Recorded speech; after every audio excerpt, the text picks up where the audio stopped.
रामपुरा गांव में सूरज की सुनहरी किरणें कच्ची गलियों पर बिखरी हुई थीं। गायों की घंटियों की टनटनाहट, मुर्गे की बांग और चूल्हे से उठता धुआं गांव का असली संगीत था। पास के तालाब से बत्तखों की पाँव पाँव की आवाज आ रही थी। गली में बच्चे नंगे पाँव दौड़ते हुए स्कूल जाने की तैयारी कर रहे थे और औरतें पनघट पर कतार में खड़ी गपशप कर रही थीं। रामपुरा कोई बड़ा गांव नहीं था, बस 100-125 घर था। लेकिन इस गांव की पहचान थी एकता और मेहनत। लोग दूर दूर तक कहते, रामपुरा में लोग झगड़ा नहीं करते, वहाँ तो सब परिवार जैसा है। गांव के बीचों बीच एक बड़ा सा पुराना पीपल का पेड़ था। उसके पास ही एक पक्का घर जिसमें 2 भाई रहते थे, रामलाल और श्यामलाल। रामलाल उम्र लगभग 35 साल, वो बड़ा भाई, शांत स्वभाव, धीरे बोलने वाला, खेत में मेहनत करने में विश्वास रखने वाला। श्यामलाल उम्र लगभग 30 साल, छोटा भाई, तेज तर्रार, थोड़े गुस्सैल लेकिन होशियार किसान। दोनों के पिता हरिराम का देहांत 5 साल पहले हुआ था। उसी समय दोनों ने जमीन बराबर बांट ली थी, लेकिन घर और आंगन एक ही था। रामलाल की पत्नी सुमित्रा गांव की समझदार, धीर गंभीर महिला थी, जो बातों को बढ़ाने की बजाय सुलझाने में यकीन रखती थी। श्यामलाल की पत्नी गौरी नटखट, जिद्दी लेकिन दिल की साफ थी।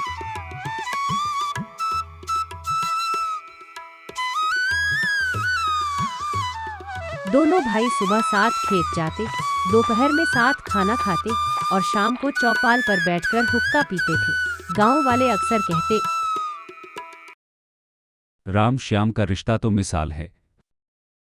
लेकिन सरपंच रघुनाथ काका हमेशा समझाते, बेटा, असली भाईचारा तब दिखता है जब परीक्षा का वक्त आता है।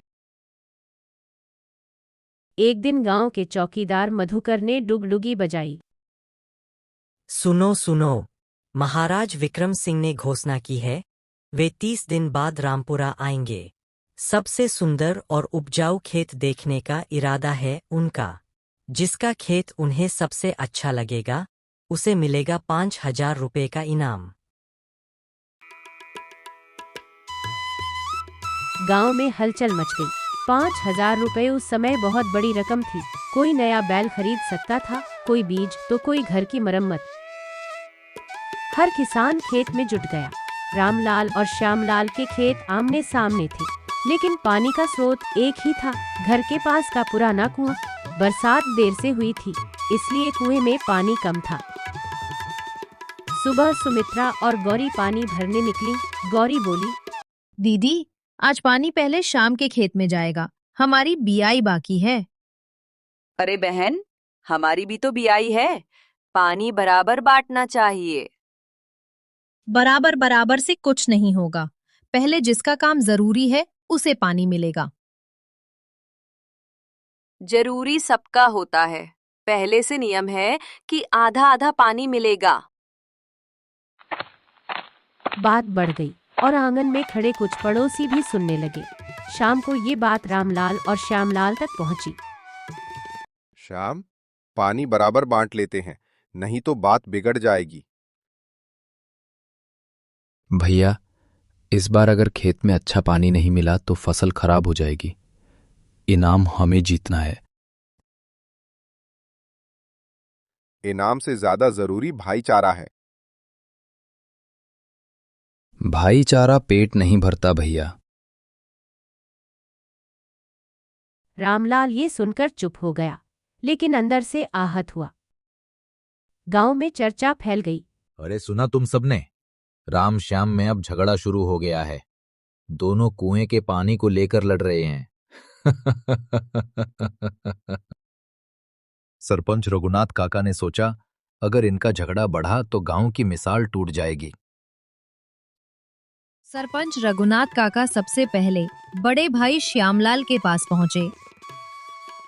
अरे भाई श्यामलाल, तुम खुद इतने समझदार होकर भी भाई से क्यों लड़ रहे हो? श्यामलाल ने सारी बात सरपंच रघुनाथ को बताई। सरपंच रघुनाथ को तब समझ आया कि श्यामलाल पैसे के लालच में आकर अपने ही भाई से लड़ाई कर रहा है। एक दिन सरपंच चौधरी साहब ने दोनों भाइयों को चौपाल पर बुलाया। उन्होंने हाथ जोड़कर कहा, बेटा राम, बेटा श्याम, सुनो, राजा के आने में अभी कुछ दिन है। अगर तुम दोनों आपस में लड़ोगे तो गांव की बदनामी होगी। पानी बांटने का झगड़ा भूल जाओ, जो मिल रहा है उसमें खेत संभालो। रामलाल ने सिर झुकाकर कहा, ठीक है चौधरी जी, मैं तो हमेशा भाईचारे को ही महत्व देता हूं। श्यामलाल ने भी मजबूरी में हामी भरी, लेकिन उसके चेहरे पर बेचैनी साफ झलक रही थी। उसने मन में कहा, भैया तो सीधे हैं, लेकिन अगर मैं ढीला पड़ा तो इनाम मेरे हाथ से निकल जाएगा। दोनों भाई के बीच अब लगभग बात बंद हो गई। दोनों भाई अपने अपने खेत में जी जान लगाकर दिन रात मेहनत की। कुछ दिनों में फसल लहराने लगी।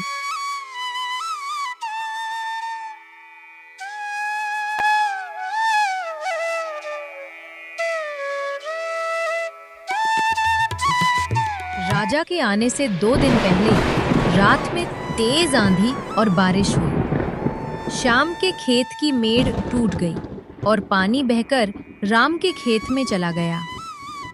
सुबह राम का खेत तो लहलहा रहा था, लेकिन श्याम का आधा खेत सूखा पड़ा था।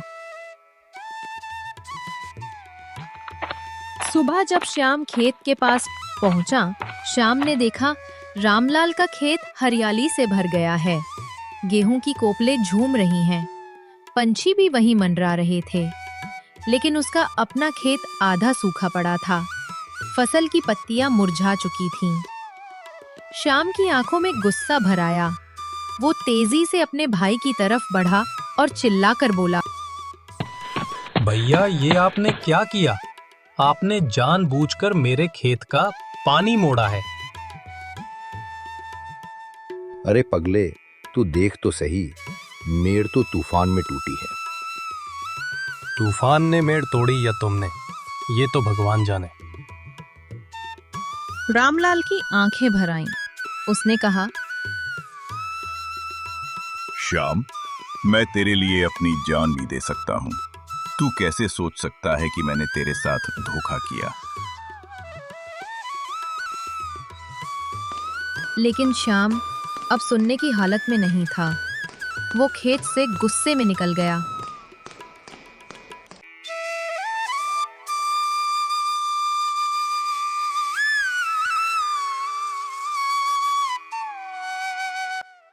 राजा के आने में अब केवल 1 दिन बचा था। रामलाल के खेत में हरियाली थी, जबकि श्याम का खेत आधा सूखा पड़ा था। श्याम के दिल में अब केवल एक ही बात थी, भैया ने धोखा दिया। अगले दिन राजा विक्रम सिंह घोड़े पर गांव पहुंचे। भीड़ इकट्ठा हो गई। राजा ने उतरते ही कहा, गांव वालों, हमें खुशी है कि हम आज तुम्हारे खेत देखने आए हैं। खेती ही देश की रीढ़ है। सभी ने जोर से जयकारा लगाया, राजा साहब की जय हो। सबसे पहले राजा रामलाल के खेत की ओर बढ़े। फसल देखकर वे ठिठक गए। राजा ने सराहना करते हुए कहा, वाह, ये खेत तो किसी बाग से कम नहीं। गांव वाले फुसफुसाने लगे, इनाम तो अब पक्का रामू भाई को ही मिलेगा। फिर राजा श्यामलाल के खेत की ओर बढ़े। वहां आधा खेत सूखा पड़ा था। कुछ जगहों पर फसल मुरझाई हुई थी, कुछ जगह बिल्कुल बंजर। राजा ने भौहें चढ़ाईं। ये क्या, यहाँ तो मेहनत अधूरी है। गांव वाले धीरे धीरे हंसने लगे। श्याम का चेहरा गुस्से से लाल हो गया। उसकी आंखें राम की तरफ घूर रही थीं। राजा ने सबको इकट्ठा कर कहा, हम किसी को इनाम देने से पहले एक सवाल पूछना चाहते हैं। रामलाल बताओ, अगर तुम्हें 5,000 रुपए इनाम मिले तो उसका क्या करोगे? रामलाल ने हाथ जोड़कर विनम्रता से कहा, महाराज, ये खेत मेरे भाई श्याम का भी है। अगर इनाम मिला तो मैं उसका उपयोग पूरे खेत की सिंचाई और टूटी मेड़ बनाने में करूंगा, ताकि दोनों खेत बराबर लहलहाए। ये सुनकर सब दंग रह गए। श्यामलाल भी कुछ पल के लिए स्तब्ध रह गया। श्याम की आंखों से आंसू निकल पड़े। वो राजा के सामने गिरकर बोला, महाराज, मुझसे भूल हुई। मैंने अपने भाई पर शक किया। असली जीत तो भाईचारे की है। इनाम का हकदार भैया ही है। राजा ने मुस्कुराकर कहा, नहीं श्याम, तुम दोनों ही विजेता हो। ये लो 5,000 रुपए और इसके साथ एक नया कुआं खुदवाने का आदेश भी, ताकि आगे कभी पानी के लिए झगड़ा ना हो। दोनों भाई गले मिले और गांव में फिर वही पुराना प्यार लौट आया।